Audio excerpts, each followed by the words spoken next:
It must handle financial innovations aimed, many of them, precisely to avoiding supervision. That regulation must be macroprudential and not only microprudential. That means that it must take care of the macroeconomic aspect of the financial activity. The fact that, for instance, excessive capital inflows may tend to appreciate the currency, and that poses a risk not only to the economy because it is losing competitiveness and then may grow less and deteriorate all the portfolios because of this low growth, but also because of the risk of a sudden stop and reversal of capitals that could then lead to an unorderly devaluation and a generalized bankruptcy of the people that had debts in foreign currencies. No? And this is completely non-seen by the Basel regulation. The Basel regulation basically will say, well, have enough capital for dealing with your possible problems. Well, it is clear that that capital is completely insufficient for the crisis. Worst, the Basel regulations may be pro-cyclical in the sense that they ask for less capital when the risk is perceived to be lower, that is during booms. And at that moment in which a good regulation, a macroprudential regulation, should restrict credit, it allows to expand credit, and exactly the obverse during the bad times. So, and also the regulation must take into consideration the size of the institutions. This too big to fail must also take into consideration that if an institution is too big to fail, well, then it should not be too big. And specific measures should come, and that would mean not only to regulate, but also to restructure the financial sector. One important point that I mentioned a moment ago is one of the capital flows.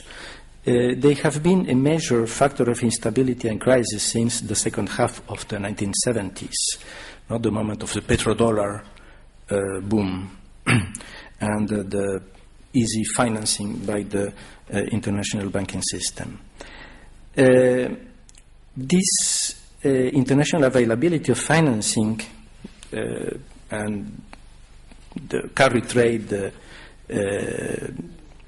operations led to domestic expansion and contraction of credit, devaluation, defaults, these bubbles and that burst at some moment, and that in the international arena sometimes it is said that you should not control capitals, but just have a more robust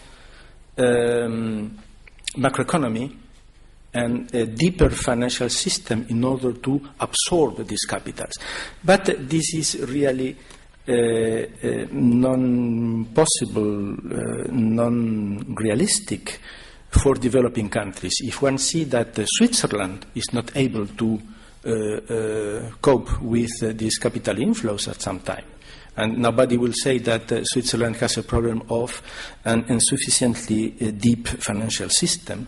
Well, it is clear that developing countries cannot just accept the inflows and outflows of capitals without any reaction. So, and I must finish now. What we say in this report basically is that it is absolutely necessary to re-regulate the financial system, that it is also necessary to restructure it. It is not just to regulate better something that is working wrong, and wrong not only because it leads to crisis, but because it does not channel the credit to investment, to development.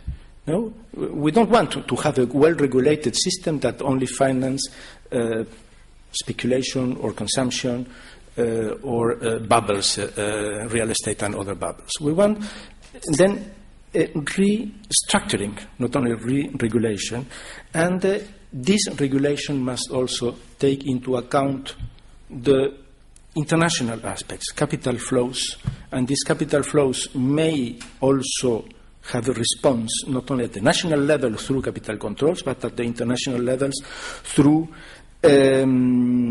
taxation of financial transactions. Then the last 30 seconds I have will be to prepare to some extent, I believe, what will be said by the other panelists.